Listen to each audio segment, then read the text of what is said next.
हसन जहांगीर ने अपनी गायकी से दुनिया भर में पाकिस्तान का नाम रोशन किया। वो 35 मरतबा अमेरिका में अपने फन का मुजाहिरा कर चुके हैं, 3 मरतबा बांग्लादेश में अपनी आवाज का जादू जगाया और स्टेट गेस्ट बनने का एजाज भी हासिल किया। इसी तरह 3 मरतबा इंडिया में लाइव परफॉर्मेंस से भी अपने गुलकारी के शहर को रोशन किया। इंडिया में पजीराई का ये आलम रहा कि स्टेट गेस्ट और महाराजा गेस्ट बनने के साथ साथ बम्बई शो में हेलीकॉप्टर से एंट्री।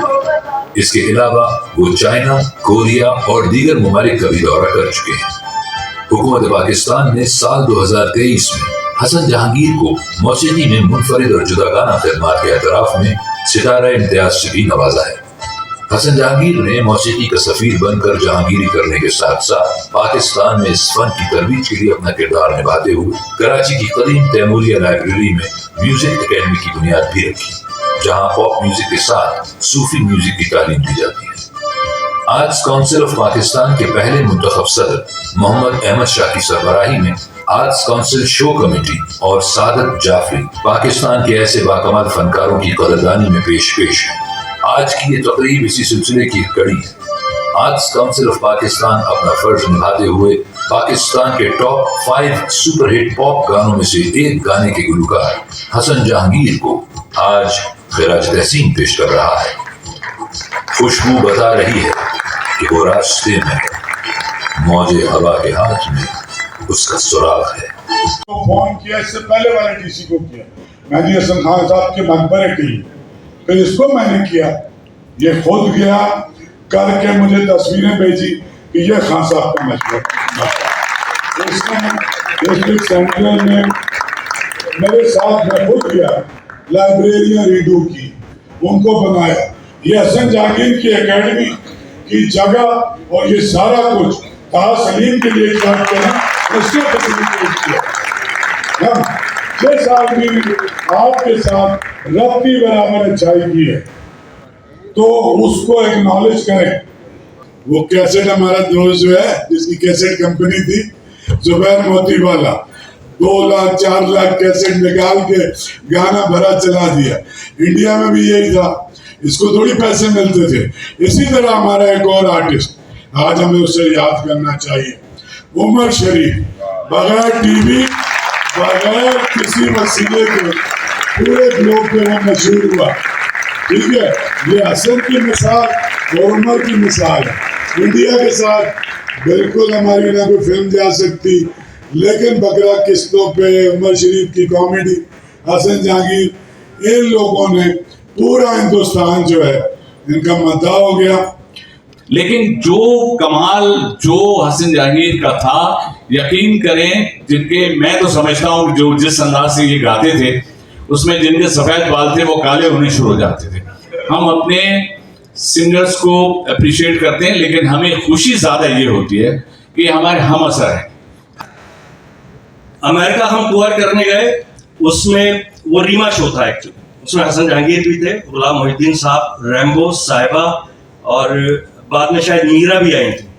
और उसी दौरान एक लतीफ़ा भी हुआ था कि वो हम लोग शो खत्म करके जब बैठे तो खाना खाने लगे, वो साथ ही मुझसे कहने लगी, मीरा हनीफ आज मेनू की है। मैंने कहा मेनू की तो तैनू की है। वहाँ पे जो ऑडिटोरियम का स्टाफ होता था वो अमेरिकन होते थे, वो हमारी उर्दू, पंजाबी, पश्तो, बलोची, ये सिंधी, ये ज़बानें तो समझते नहीं है। हसन भाई हर जबान में गाते थे, आखिर में इनकी एंट्री होती थी। और इतना बड़ा शो जिसमें रीमा, गुलाम मोहिद्दीन, रैम्बो, साहिबा, सऊद भी थे, शायद सऊद। और आखिर में जब मैं कंडक्ट कर रहा था, जब मैं हसन जहांगीर की एंट्री अनाउंस करता था तो वो पूरा जो स्टाफ था वो हसन जहांगीर के साथ परफॉर्म करता था। उनसे पूछा कि भाई आपकी समझ में ये बोल आते हैं? उन्होंने कहा वर्डिंग समझ में नहीं आती, लेकिन इस आदमी की एनर्जी, इसकी परफॉर्मेंस, इसकी कंडक्टरशिप ऐसी है कि बस इसके साथ नाचने को दिल करता है। उस दिन मैंने अल्लाह का शुक्र अदा किया कि अल्लाह तेरा शुक्र है कि आपने हसन जहांगीर जैसे बड़े और एनर्जेटिक आर्टिस्ट को पाकिस्तान में पैदा किया। तो आप हसन जहांगीर से बात कर लें और मेरी भी उनसे बात करा लें कि अगर वो अपना गाना हमारी फिल्म के लिए दे दे तो हम बहुत उनके मशहूर रहेंगे। तो फिर मैंने अपने गुलमीद बलोच के ज़रिए फिर मैंने हसन भाई को बुलाया, ऑफिस में बैठे, उनसे मैंने बात करवाई। तो उस तरह से हसन जहांगीर ने अपना गाना उनको दिया। कोई मतलब उन्होंने कोई चीटिंग नहीं की कि चले जी ले लेते हैं फिर देखेंगे क्या होता है। सो ये एक अल्लाह पाक की तरफ से एक ऐसा इनायत है उसकी तरफ से कि ये बहुत, हम जितने भी आर्टिस्ट हैं, बहुत से आर्टिस्ट हैं यहाँ पे हमारे मुल्क में, लेकिन वो जो रिस्पेक्ट है वो बहुत कम आर्टिस्टों के हिस्से में आती है। तो आर्टिस्ट तो सब होते हैं लेकिन इंसान होना एक बहुत बड़ी बात होती है। उसने अभी एक शादी और करनी है, आज तुमने कहा वो एक शादी और करेगा इंशाल्लाह। हाँ यार जोर से बजाओ ताकि वो कर ले। कोई उसके मफाद की बातें नहीं करो। ट्रिब्यूट तो ठीक है, वो उसको सारी जिंदगी में ट्रिब्यूट दे कम है। हसन जहांगीर को, ऐसे फनकार उमर शरीफ को, मोइन अख्तर को, शहजाद रजा को, लियाकत सोजर को सारी जिंदगी ट्रिब्यूट दे कम है। ये वो लोग हैं, अनवर मकसूद साहब को, ये वो लोग हैं जो पाकिस्तान के, जो मेरे सामने जो मैं देखता हूँ, ये वो लोग जिनको ट्रिब्यूट देते ही कम है। तो फायदे की बात करो, कोई लड़की उड़की देखो शादी के लिए, हसन के लिए। उम्रा करने जाना है और फिर वहाँ शो करना है, ये सुनना था। तो हसन भाई ने कहा, कुछ नहीं कहा। मैंने कहा हसन भाई पेमेंट करें, नहीं बस मुझे लेके चलो और वहाँ पे मैं उम्रा करने जाऊँगा, शो भी करूँगा, जो भी बोलोगे तो मैं जाऊँगा। अच्छा, फिर जब हम वहाँ पहुँचे मलिक फहद गेट पे, तो फिर मैंने हसन भाई से कहा, हसन भाई अब आप नज़रें नीची कर लें, थोड़ी देर में काबा आपके सामने होगा। मैं आर्ट्स काउंसिल का बहुत मशकूर शुक्रगुजार हूँ, क्योंकि मैं जब मुझे सितारा इम्तियाज़ मिला तो बड़े मेरे दोस्त अहबाबों ने बड़े बड़े दावे किए कि जो हम ये आपके लिए ट्रिब्यूट करेंगे, हम वो करेंगे और हम ये करना चाहते हैं और ऐसा होगा और वैसा होगा। लेकिन ये सारी बाजियाँ मार के ले गए जिनका नाम है सदर आर्ट्स काउंसिल अहमद शाह साहब। उन्होंने वो कर दिखाया कि जो लोग जज्बात और फीलिंग्स रखते थे करने की कोशिश कर रहे थे, लेकिन अहमद शाह साहब ने वो वादा वफा किया, निभाया कि मिल गए कि मैं शोज़ में जैसा भी बता रहे थे अहमद शाह साहब और मेरे दोस्त बता के गए कि मैं परफॉर्म करता था तो मेरा स्टाइल था। तो मैंने बड़ा सोचा कि पहले मैंने एनालाइज किया कि कितने बड़े बड़े नाम हैं, उनकी बजाय शोहरत किया है। तो उस जमाने पाकिस्तान पीटीवी पे लोग परफॉर्म करते थे, गाते थे, तो कभी लोग तारीफ करते थे, भाई वो सिंगर बड़ा अच्छा परफॉर्मर है, फिर कहते थे यार उसकी आवाज़ बहुत अच्छी है, फिर कहते यार उसका स्टाइल अच्छा है। ये सारी चीज़ें मैं सुनता रहा, देखता रहा।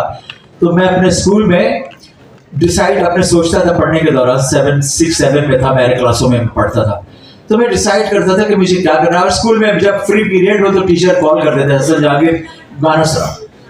ये किशोर साहब का गाना था, चला जाता हूँ किसी की धुन में धड़कते दिल के तराने लिए।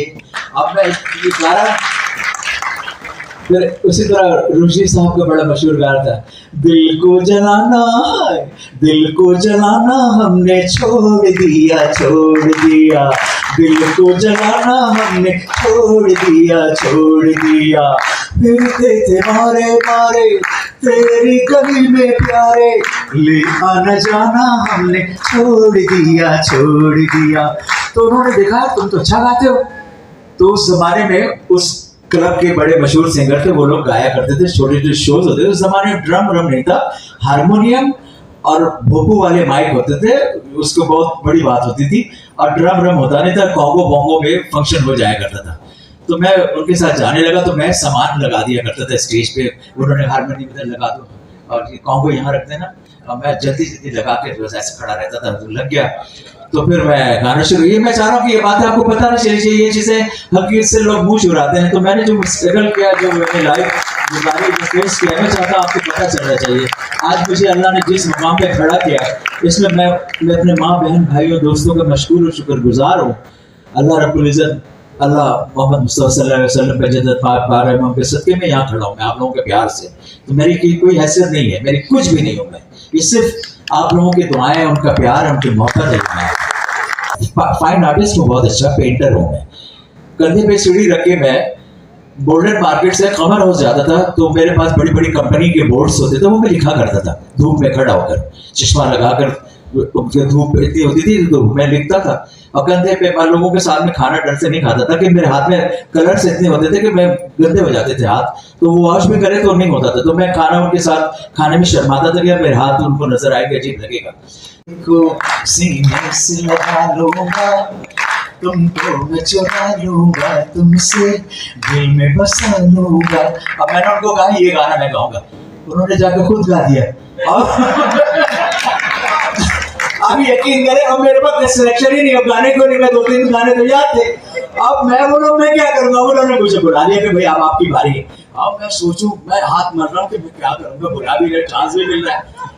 आप यकीन करें कि मैं बस आंख बंद कर करना सजवा के मैंने कहा वो एक गाना है, मेरी भीगी भीगी सी तरंग, मेरी भीगी भीगी सी पलकों पे रह गए जैसे मेरे सपने बिखर के, जल मन तेरा भी किसी के मिलन को अनामिका तो भीतर से। आय जो फिर ऐसा हुआ कि पूरा क्राउड चाय भाई छोड़ के ड्राइंग रूम में सोता, सब बच्चे आ गए, लड़कियां अब प्रिटी गर्ल्स सब आने, फूले हार निछावर और नोटों की बारिश शुरू हो गई। आप यकीन कीजिए ऐसा लगा मुझे कि शो अब स्टार्ट हुआ है और वो लम्हा था मेरी जिंदगी का। That's the turning point of my life। वो दिन है, आज का दिन है। फिर अल्लाह रब्बुल इज़्ज़त के करम से मुझे कॉन्फिडेंस मिला कि म्यूजिक में, और अच्छा मैं परफॉर्म कर रहा था, ये बात है कि मैंने किसी को परफॉर्म करते देखा नहीं था, लेकिन मेरे अंदर एक बिजली करंट थी, मुझे नहीं पता कि मैं मेरी भीगी भीगी भी गा रहा हूँ, तो उसमें एक अंदाज था, वो इतना स्वीट लगा लोगों को कि उन्होंने कहा यार क्या कर रहा है ये, तो उनको बिल्कुल हैरान हो गया और वो सब मुझसे ऐसे जुड़ गए कि यार ये तो कमाल कर रहा है लड़का। तो फिर मैंने कहा ये सारी खूबी एक सिंगर में होना चाहिए, तो मैंने अपना माचो मैन का स्टाइल बनाया, एक्सरसाइज शुरू की, जिम जाना, फिटनेस ट्रेनिंग। फिर मैं रेडियो पाकिस्तान में आर्टिस्ट बैठा करते थे, फंक्शन वहाँ से डिसाइड होता था किसको कहाँ मिलेगा, तो मैं भी वहाँ जाने लगा। तो वहाँ पर रेडियो पाकिस्तान में मुझे भी मौका मिल जाता, सुबह में मुझे परफॉर्मेंस करने की 150 रुपये मिल जाते थे। 150 रुपये बड़ी हैंडसम अमाउंट होती थी, वो बहुत बड़ी पेमेंट होती थी। तो जब मुझे मिलने लगे तो वहाँ पर रेडियो पाकिस्तान की कैंटीन में एक यंग लड़का होता था, तो वो अक्सर बाहर टूर करता था हांगकांग सिंगापुर से, वो कपड़े शूज जॉगर्स ये जीन्स लाकर बेचा करता था, तो वो किसी को पता नहीं था, मुझे पता चल गया।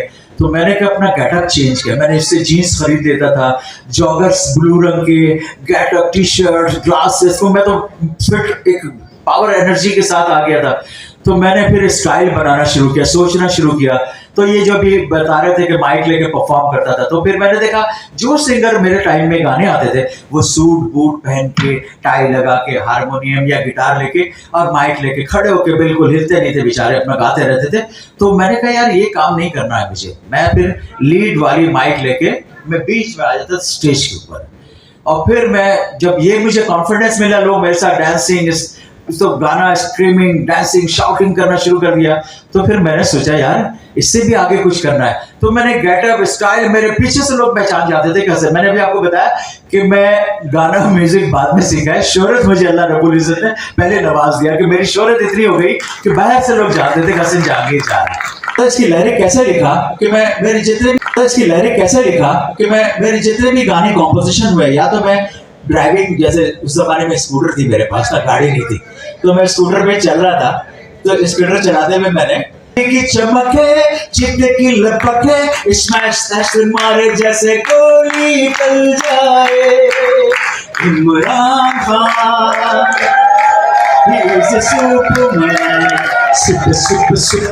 सुपरमैन।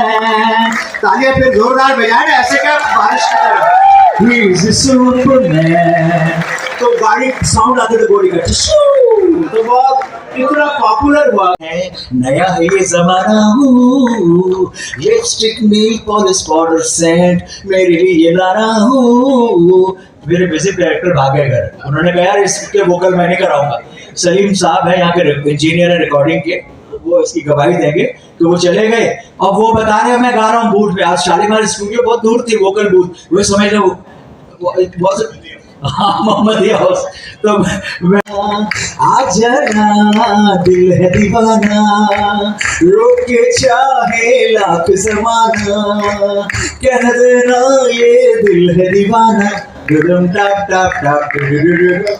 तो ये गाना मैंने रिकॉर्ड किया पहली दफा, और ये गाना आप यकीन करें जब मैं गा रहा था शालीमार स्टूडियो में, तो वो इतनी बड़ा प्रोजेक्ट था कि मैं, और पूरा समझिए मैं अपने कांधे पे लेके चल रहा था उस एल्बम को।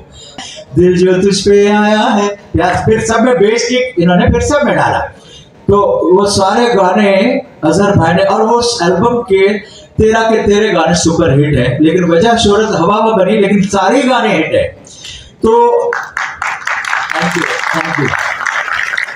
तो जब ये एल्बम रिकॉर्ड हो गया और जब इसकी लॉन्चिंग थी 86 में हमने रिकॉर्ड किया, 87 में लॉन्च होना था।